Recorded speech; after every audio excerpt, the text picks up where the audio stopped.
Hello, I'm Rachel Carmen, and I blog at hissunflower.com. It's time again for our weekly study in the book of Ephesians. This week we are in Ephesians 1:15 through 23 for this week.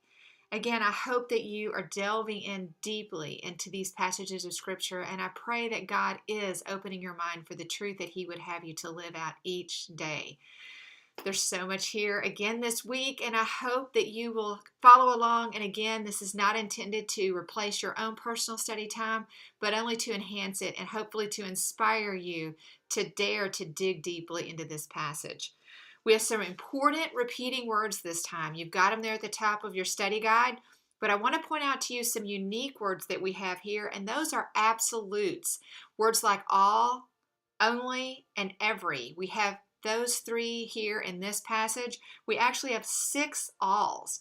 And so when the Apostle Paul uses that word, we need to pay attention and set up and go, all of what? Because that's an absolute word that doesn't leave any room for anything else. It really means what it says, and that's all. We also want to look at the personal turn that this passage has. In contrast to last time, the first part of the first chapter of Ephesians, this time Paul takes a turn and makes it really personal. In fact, he uses the pronoun you 5 times and your twice.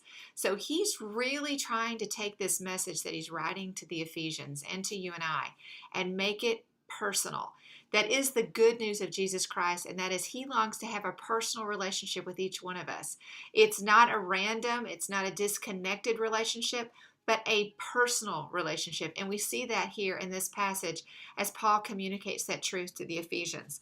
I want to call out your attention to the fact that he is actually praying for the Ephesians. It is so important that we pray for each other. We have that modeled here by Paul twice actually in the book of Ephesians. Here's the first time. We're going to discuss another time in a couple of weeks.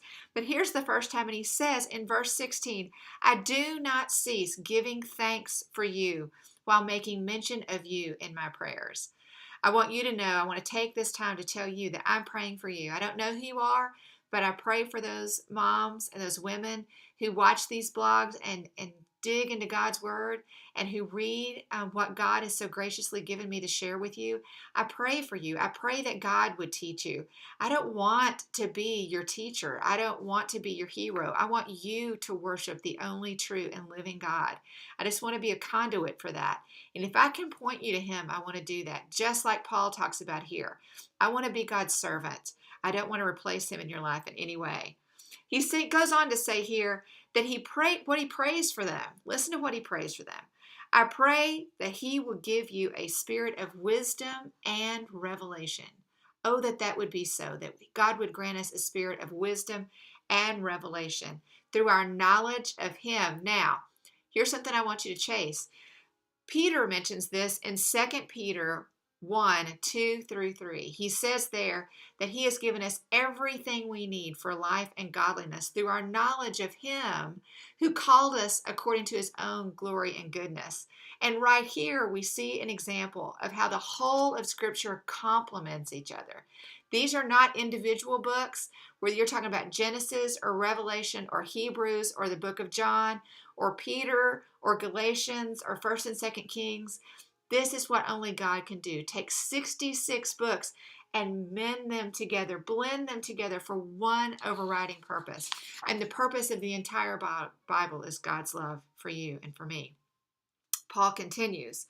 He prays that the eyes of your heart, insert your name there. In my situation it would be, and I pray for the eyes of Rachel's heart. He makes it personal.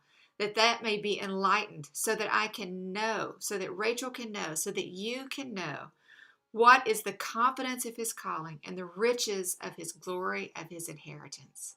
I can have confidence. You can have confidence in the glory of God's calling on our life and the richness of our inheritance in Christ Jesus. He goes on to say that He wants us to know the hope of our calling, the riches of the glorious inheritance, and the third thing is the greatness of His power towards us. It's a beautiful thing what God has done for us as He's brought us into His family. We've been grafted in and we are now co-heirs with Christ. If you'll skip down then, he talks about where he seated Christ, and I won't steal that from you.